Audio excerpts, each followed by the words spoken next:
Erika Urrutia ha sufrido por mucho tiempo los actos de corrupción. El dinero que sucesivos gobiernos debieron destinar a planes de ayuda social no estaba ahí. Alguien se lo había llevado. Se esforzó cada día de su vida, pero no pudo salir adelante. A cada paso le quitaban la esperanza. Erika vivió la era de corrupción instalada desde que el Ecuador volvió a la democracia. Estas son las casas donde hoy vamos a salir. Aquí, esta es mi casa. Aquí donde ya salió mi otro hermano, que ya salió. Y aquí viven muchas otras familias que van a ser reubicadas también.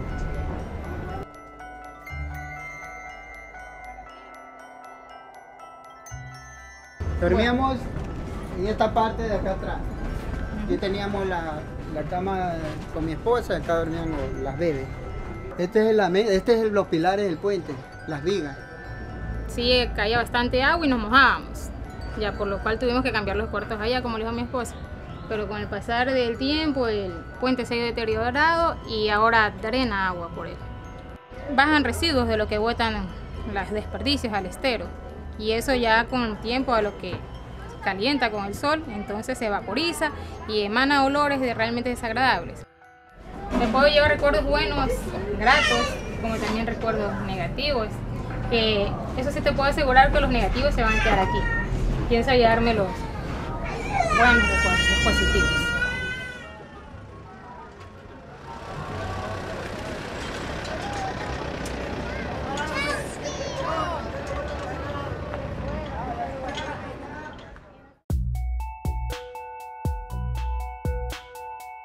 Y yo había planteado algún momento, lo dije en una de mis primeras intervenciones públicas, poco después del 16 de julio, que yo creía que en aquellos casos en que hubiese duda, debía verificarse si el contagio real de los votos representa el acta. En 1978, el país recuperó su democracia, pero la frágil nueva edad de la nación se ensució enseguida con una actitud de corrupción política. El candidato perdedor denuncia un fraude. Más importante era su carrera política que la fortaleza de la naciente democracia. El fraude, ¿a favor de quién? Porque triunfamos los sectores populares, quienes expresamos categóricamente nuestro rechazo a una posición determinada, y toda la campaña de infamias en el país que se han producido.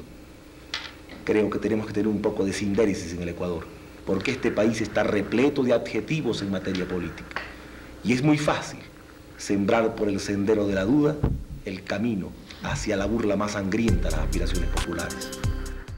Jaime Roldós Aguilera se posesionó como presidente.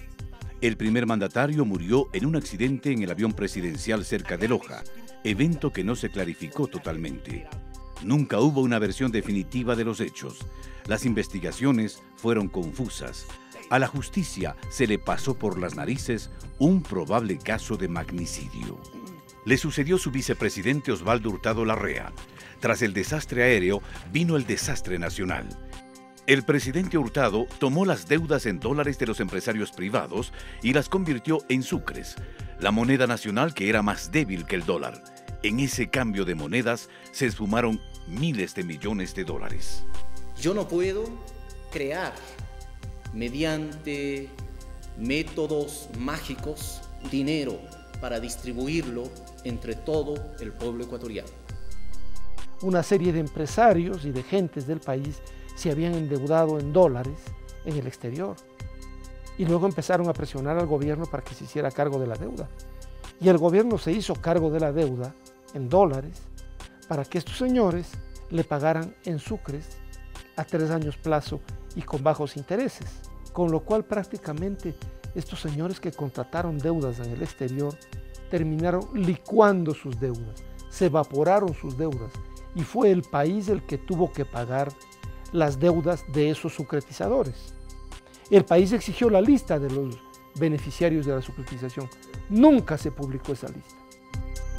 El mismo gobierno de Hurtado fue el garante de la compra de una procesadora de basura alentada por el alcalde de Guayaquil, Antonio Jana. El Contralor de la Nación de ese entonces concluyó lo siguiente: el precio original fue de 16 millones y se terminó pagando 60 millones de dólares.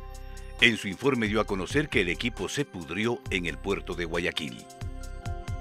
Muy cerca de este escándalo y otra vez en Guayaquil, se fraguó otro, de la construcción del nuevo terminal terrestre.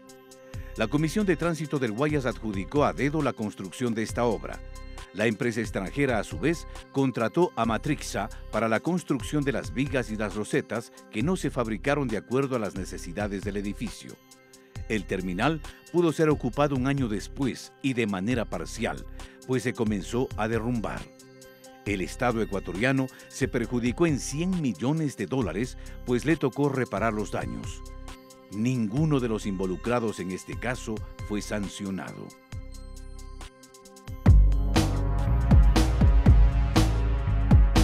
Bueno, para decirle la verdad que cuando esta niña nació, ella nació en El Salado, donde había agua bastante, ahí en las Malvinas. Y eso era agua. Era agua, Guayaquil era pura agua. ¿Para qué vamos a decir? Guayaquil, baluarte social cristiano, es una ciudad de grandes contrastes. Erika nació ahí en el año de 1984. ¡Juro ante Dios y ante la patria que jamás os traicionaré!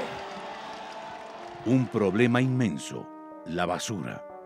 Y un caso de corrupción aún más grande. Se compran 350 carros recolectores con un sobreprecio de $7.000 por cada recolector.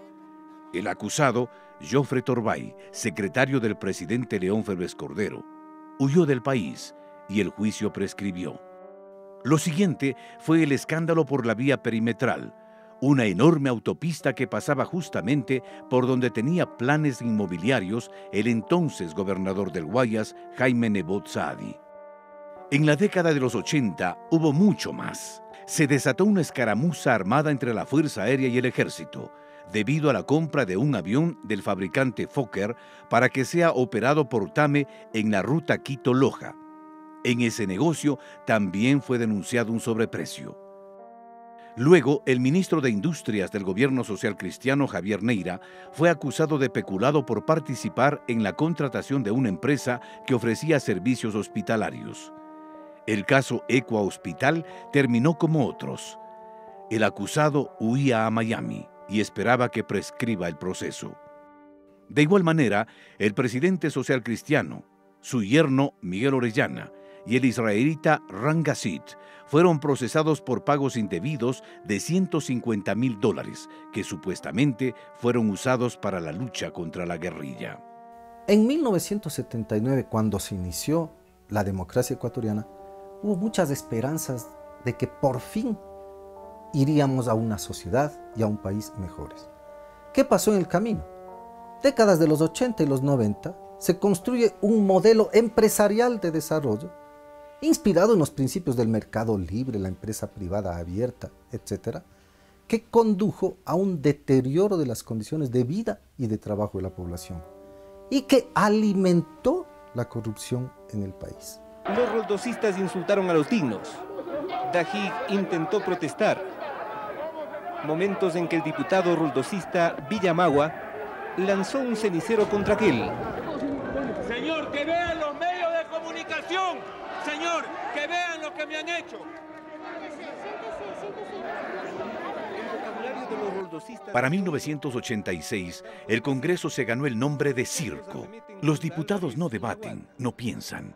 Entre socialcristianos y roldosistas resuelven las cosas a insultos y empellones. Con la justicia rodeada por armas, la corrupción va y viene y pisotea a los ciudadanos. Es posible, señores, que los socialcristianos y el PRE hagan esto. ¿Quién fue, doctor? ¿Quién fue? Jacobo Bucaram. ¿Y el que lanzó el cenicero? Fue el diputado Villamagua contra el diputado Dajig. Y por decir eso, para que se detenga la violencia, me hacen esto. No es justo, señores. Lo que pasa es que se juegan intereses económicos muy grandes. Y eso es lo que en este momento ellos tratan de imponer. Una amnistía que no tiene los votos. El 31 de agosto de 1990, el entonces diputado Jaime Nebot respondió así ante los argumentos dichos en su contra por parte de otro legislador. Es para mearte, insecto, hijo. No puedo pegarte, tengo que mearte. Es para mearte, hijo. Maricón. Raúl Patiño, no te metas, tú eres decente. No te metas. No te insultar. No puedes insultar aquí, pues. Rata.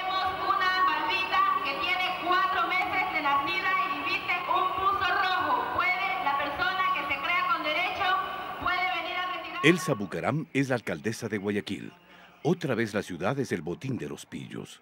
Lanzó juguetes desde un balcón a los pobres como se lanza maíz a las gallinas.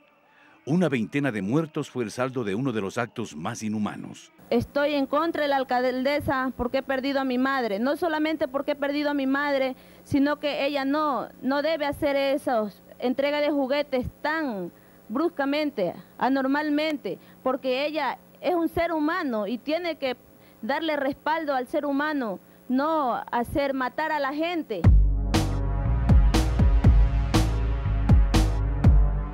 Mi primera escuela era la María Luisa Solís Sánchez. Cuando yo estaba estudiando había primero, segundo y tercero en el mismo aula. Eran las banquitas donde uno se sentaba uno encima de otro. Le digo uno encima de otro porque en la banquita donde yo estaba nos ponían 3 flaquitos juntos. Y esas banquitas que se tambaleaban de un lado para el otro. De madera eran, pues.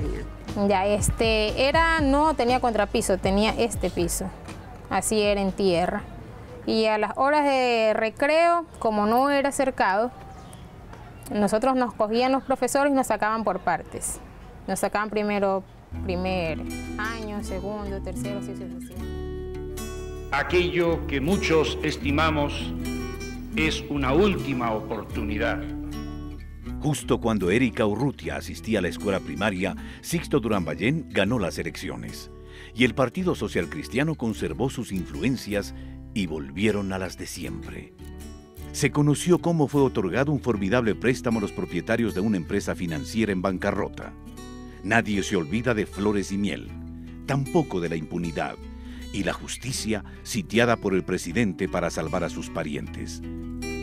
Se propiciaron leyes para quitar los controles al sistema financiero. Sixto Durán Ballén apoyó la iniciativa y los socialcristianos la aplaudieron. Casi sin regulación se iniciaron los préstamos vinculados, empresas fantasmas, dispendio y farra. Se había sembrado la semilla de una quiebra del sistema financiero. Siempre la ambición puede más. En el gobierno de Durán Ballén se construyó una bomba que estallaría 4 años más tarde. Yo creo que hay muchas, variadas formas de corrupción de la política. Desde leyes hechas con dedicatoria, como la famosa Ley de Instituciones Financieras del gobierno de Sixto Durán Ballén, que según dijera el doctor Carlos Julio Arosemena Monroy, expresidente de la República, fue una ley preparada para de este modo dejar listo el escenario para el atraco bancario del año 1999.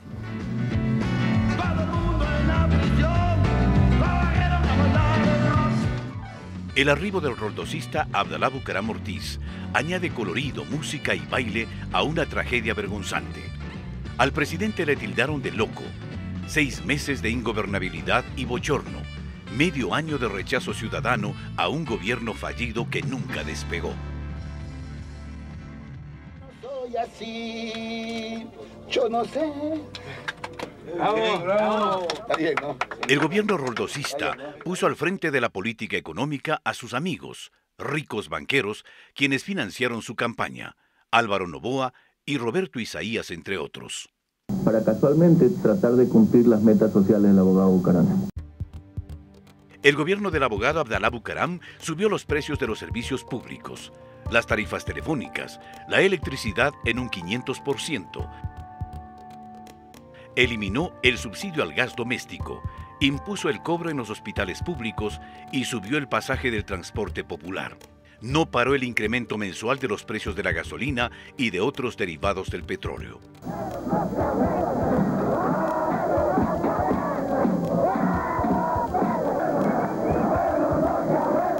Todo parecía ser un asalto a mano armada a las aduanas.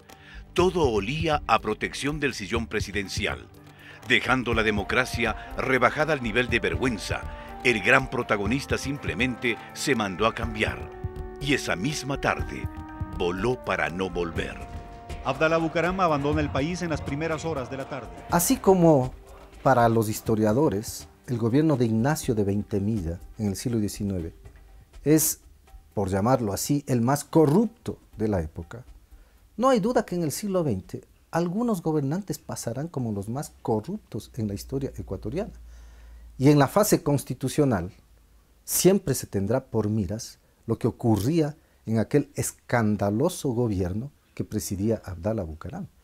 ¿Qué pasaba por entonces? Bueno, la ciudadanía olvida muchas cosas, pero hay que recordar esos hechos a fin de tener en cuenta que comparativamente hablando, abatir la corrupción también implica decisiones políticas, por más que éstas sean bien difíciles para solucionar el tema. El siguiente presidente es interino, Fabián Alarcón Rivera y su inseparable edecán, Lucio Gutiérrez. Alarcón era uno de los 2 diputados del partido alfarista y logró los votos suficientes para ser presidente. ¿Qué ofreció a cambio? Con una elección tan torcida, Fabián Alarcón pasó a ser parte del top 10 corrupto. Lo hace con el caso Andrade Gutiérrez. La Contraloría General de la Nación inició un proceso debido al pago de un dinero que la institución consideró que no se debía cancelar. La acusación fue recogida por la justicia y meses después fue sobreseído. Usted preside la República en una etapa de profundos cambios institucionales. Sin contar con las andanzas de César Verduga, su hombre de confianza, quien fue acusado de haberse apropiado de fondos secretos. Se inició el juicio y el acusado salió del país. Y las de su hermano Franklin, involucrado en múltiples denuncias de las memorables raterías de la Garita 3, un prolijo sistema de extorsión que afectó a los usuarios de los choferes de la terminal terrestre de Guayaquil. No olvidemos que en este gobierno tan breve y tan corrupto se produjeron las masivas importaciones de ropa usada y el robo de las ayudas internacionales llegadas para los damnificados del fenómeno del Niño. Realmente, si queremos hacer una historia de la corrupción en el país, tendríamos que escribir una obra en muchos tomos. Yamil Maguad pagó rápido sus culpas. Los banqueros le financiaron su candidatura. El aporte de Aspiazu, Maguad, Pons y Ramón Yulí le pidieron una contribución que estuviera al nivel de otras donaciones hechas por Álvaro Guerrero, Fidel Egas, Guillermo Lazo, Nicolás Landes, Roberto Vaquerizo, Danilo Carrera y Medardo Ceballos, todos ellos banqueros. Yulí mostró cuentas y cheques a quienes se pagó con el aporte de Aspiazu. En el que se indica claramente dónde se gastaron los $3.100.000 que el doctor Aspiazu nos entregó. Una vez instalado su gobierno, desde el primer día, Maguad nombra a reconocidos banqueros en su gabinete. Guillermo Lazo, del Banco de Guayaquil, se convierte en el superministro de Economía. Álvaro Guerrero Ferber, desde la Previsora, presidente del Consejo de Modernización. Fernando Guerrero Ferber, también de la Previsora, va al Banco Central. Medardo Ceballos Balda, del Bancomex, se convierte en embajador en México. Ana Lucía Armijos, de la Asociación de Bancos Privados, en ministra de Gobierno y luego de Finanzas. Declarar un feriado bancario por el día de hoy, lunes 8 de marzo de 1999. Pronto muchos de los bancos se quedaron sin dinero. Nadie controlaba y nadie pagaba los préstamos. El gobierno comienza a firmar cheques para tratar de salvarles. Un presidente de la República defendiendo a los banqueros y aliado al alcalde de Guayaquil, León Febres Cordero, del mismo Partido Social Cristiano de siempre. Juntos dijeron que los bancos eran puros y castos y defendieron a los banqueros. Y de que no crean, ustedes me conocen. Yo no me ahuevo jamás. El colapso, acunado en el gobierno de Durán Ballén, estalla y es imparable. La banca colaboró con millonarias cantidades en dólares para la campaña de Maguad. Y eso explica por qué Maguad luego toleró y encubrió a la banca en todos sus desafueros que llevaron hasta la quiebra bancaria sucesiva de tantos bancos, porque él estaba en deuda con esos bancos que le habían financiado la campaña. El gobierno jamás va a incautar, jamás va a confiscar las cuentas de nadie. No tenemos ni para comer ni para una taza de leche, señor. Tengo yo muchos hijos y no tengo ya que darles buey. Yo solo lo que vivía es de los intereses. Abran las cuentas y los niños todos afanosos. Hacen abrir las cuentas y ilusionados y ahora van a perder todo, ¿no es justo? Sí, todos mis ahorritos que tenía yo para vivir. El feriado bancario es inevitable. Congela los ahorros y luego se asesina al sucre, la moneda nacional. A veces se hace más escándalo del negociado público. Pero ¿qué decir del negociado privado, como el que ocurrió en 1999, con un grupo selecto de banqueros? Ese es un delito de cuello blanco. Y sin embargo, se ha tratado a veces de ocultar a estas figuras y de ocultar a esos banqueros corruptos, tratando de crear más escándalo en otros lados, cuando ese es un escándalo nacional que implicó el saqueo y el robo de miles de millones de dólares a costa de una población cuyos depósitos se perdieron y hasta hoy no los recupera. El Ecuador está sumido en la mayor crisis de su historia. Ecuador dolariza su economía y Gustavo Noboa la ejecuta con precisión. La tragedia se repite con secuelas tristemente célebres, compatriotas desolados, el país en crisis. Las fechorías están a la orden del día. Solo 3 banqueros, Roberto Aspiazu, del que un día fue el Banco del Progreso, Alejandro Peñafiel, del quebrado Banco de Préstamos, y Nicolás Landes, del ex Banco Popular, estuvieron presos. El resto, bien gracias, disfrutando en el exterior con el dinero de los ecuatorianos. Leonidas Ortega, del ex Banco Continental, los hermanos Roberto y William Isaías, del ex Firambanco, Roberto Vaquerizo Valenzuela y Washington Álvarez Valenzuela, del ex Banco La Unión. Son algunos de los nombres que figuran en la larga lista de banqueros que estafaron a sus clientes. Y como si nada, medios de comunicación involucrados. Periódicos que se jactan de independientes y objetivos como El Universo es liderado por quien fue uno de los principales y más cercanos abogados del banquero Roberto Aspiazu, Hernán Pérez Luce, editorialista y accionista del diario guayaquileño. Si de algo las personas que participamos en la formación y en la elaboración de la nueva Constitución, el doctor Aspiazu debería en este instante levantarse de donde está sentado y salir de este edificio. Y así lo vamos a hacer. El caso de la quiebra de Firambanco es emblemático. La otrora solvente entidad bancaria se liquidó por 2 ocasiones. La primera en manos privadas y la segunda por acción estatal. Fue el gobierno del presidente Gustavo Noboa el responsable de esta segunda caída. Una de las razones, según varios analistas, fue la falta de pago de los grandes deudores, entre los que se cuentan conocidos políticos y empresarios guayaquileños. Nuevamente, los poderosos, aupados por el gobierno, pulverizaron a los más pobres. Pero mientras la nación recupera el aliento, un sacerdote conocido como el cura Flores es nombrado gerente de las aduanas de Quito por el presidente Gustavo Noboa. El cura Flores huyó del país cuando fue sentenciado a 12 años por peculado durante su gestión en las aduanas de la capital. El gobierno de Gustavo Noboa también dejó una huella nefasta para el país. Ecuador acepta el arbitraje internacional en el caso de la devolución del IVA petrolero a cambio de que se lo incluya en la ampliación de las preferencias arancelarias. Durante la presidencia de Noboa, el canciller Heinz Meller autorizó unilateralmente el arbitraje internacional a favor de la empresa estadounidense occidental Oxy, que determinó que el Estado ecuatoriano devuelva 75 millones de dólares por impuestos.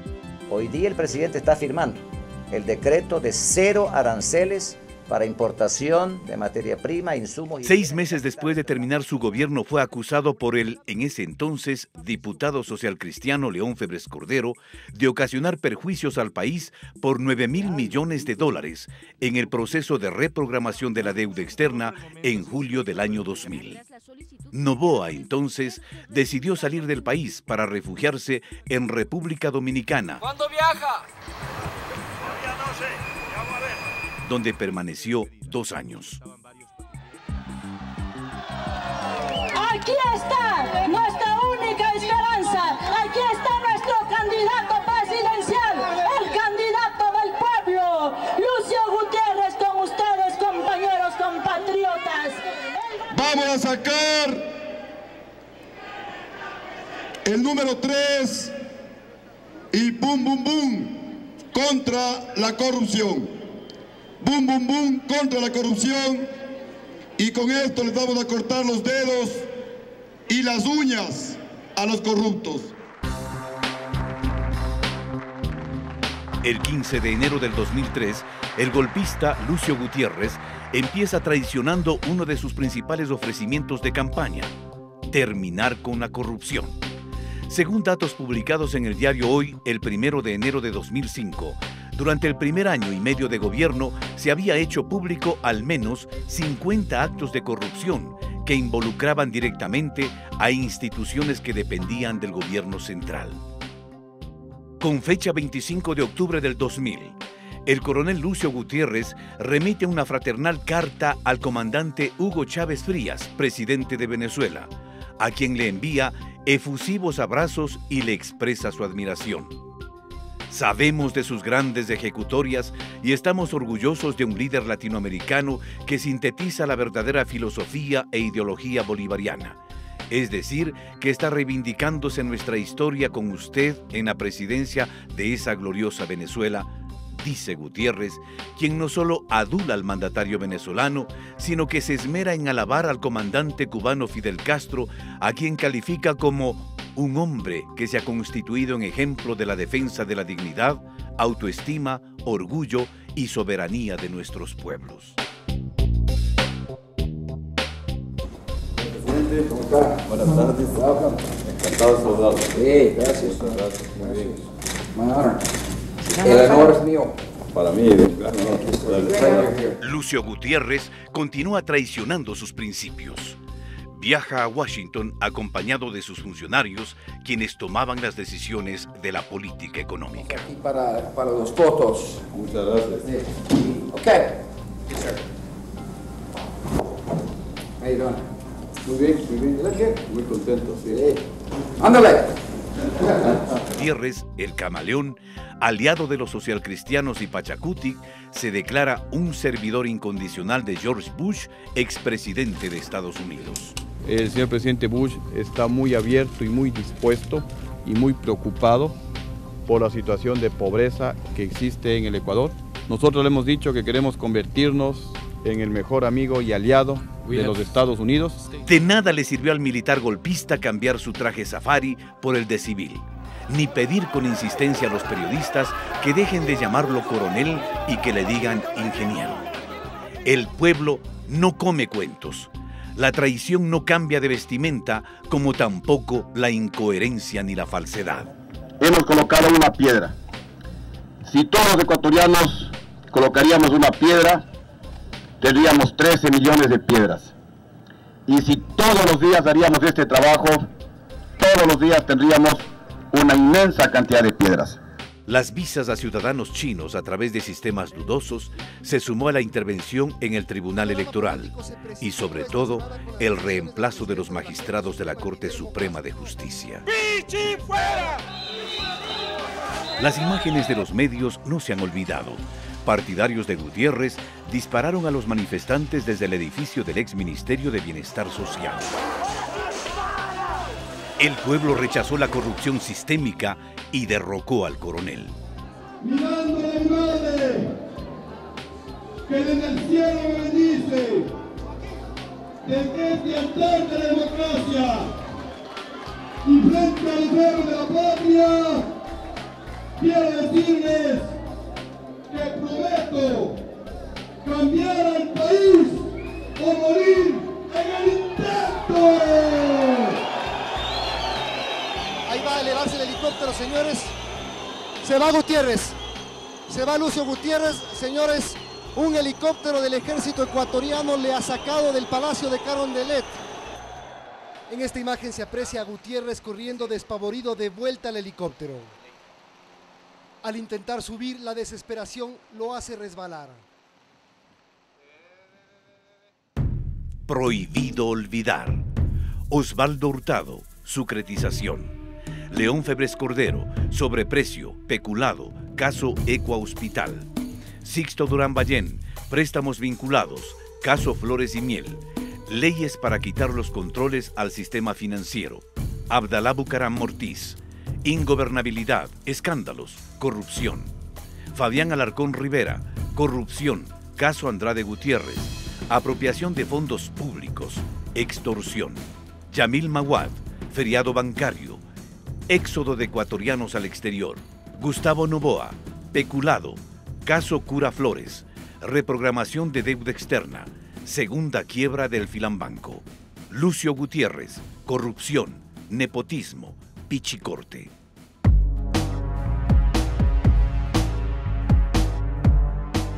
Mi esposo se quedó sin trabajo y me tocaba dar a luz en maternidad. Entonces nosotros tenemos un televisor pequeño, lo vendió por $20. Tenía que darles de desayunar, tenía que darles de almorzar. Y para colmo, estaba embarazada y me tocaba un chequeo, tomarme una ecografía. Dinero que no me alcanzó. Me sentí la mujer más infeliz. Porque imagínate, tan solamente abrir tu nevera y encontrar unas papas y sanguchárselas a tus hijos. No darles qué más. Pero me sentí incapaz de poder ser madre. Después de que el gobierno de Gutiérrez destruyó la economía de Erika, la jornada cívica y ciudadana culminó días de altísimo riesgo para la institucionalidad y la democracia en el país. Alfredo Palacio, aupado por la partidocracia, es el nuevo presidente. Respetar y hacer respetar la Constitución Política de la República, leyes de la República, orden constituido y defender los sagrados. Porque la corrupción se expresó también en el perverso desmantelamiento de las instituciones, de la educación y salud pública, del registro civil, como emblemática señal del despojo cotidiano, o en los memorables perjuicios en cada negociación de la deuda externa. Se hacía de la vista gorda en la repartición del pastel de las telecomunicaciones. Este fue un sistema que funcionó muy bien para enriquecer a muy pocos. Se llegó al extremo de tratar de privatizar los correos por la miseria de $15,000 al mes. Hasta ahora es difícil conocer hasta dónde llegaron los tentáculos de la corrupción. Tanto se ha metido la corrupción en la esencia del Estado ecuatoriano que quienes antes fueron procesados ahora dan lecciones de moral. Y ciertos medios las replican sin vergüenza ni beneficio de inventario. Basta que algún descalificado aventure acusaciones que logra atención mediática. Realmente el cinismo de Rafael Correa no tiene límites. Yo, en cambio, me comprometo a demostrarle a usted, Rafael Correa, y a todo el pueblo ecuatoriano, no menos de 10 actos de corrupción que usted, Rafael Correa, protege. Existen 8.000 denuncias de corrupción de este gobierno que no han sido tramitadas. Los ecuatorianos no somos comunistas ni extrema izquierda, una extrema izquierda trasnochada que se quiere tomar este país. Yo pienso que el Ecuador debe en serio plantearse que este gobierno que dijo que iba a ser de manos limpias y corazón ardiente, no lo es. Ya son demasiados los actos de corrupción graves que existen en esta administración. Si entre 1979 y 2006 se fue construyendo un sistema económico al servicio de élites ricas, se fue desinstitucionalizando al Estado, decayeron las condiciones de vida y de trabajo de la población. Esa clase política y esos profesionales de la economía y de la cultura política del pasado, comprometidos con esa situación, no pueden ahora darnos ejemplo de lo que hay que hacer en el país. El país entero lo que debe reconocer es quiénes fueron aquellos que construyeron ese viejo sistema que hoy tratamos de superar, y entonces no puede ser que ellos vengan y nos den lecciones para el presente. Alguna vez un exgobernante me dijo, un presidente no puede estar cuidando las uñas de todos sus colaboradores, pero Cuando un gobierno crea mecanismos anticorrupción, cuando un gobierno se propone perseguir a los corruptos, yo creo que ese es un gran punto de partida para frenar la corrupción.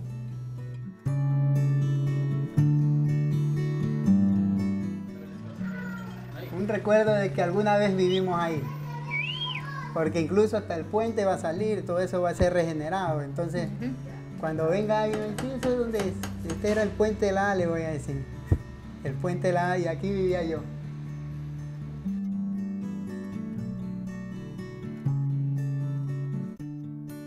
Depende de la pregunta, ¿en qué cambia? Yo digo cambia en un 100%, porque ¿cómo vamos a comparar la casa que tenemos ahora con la anterior?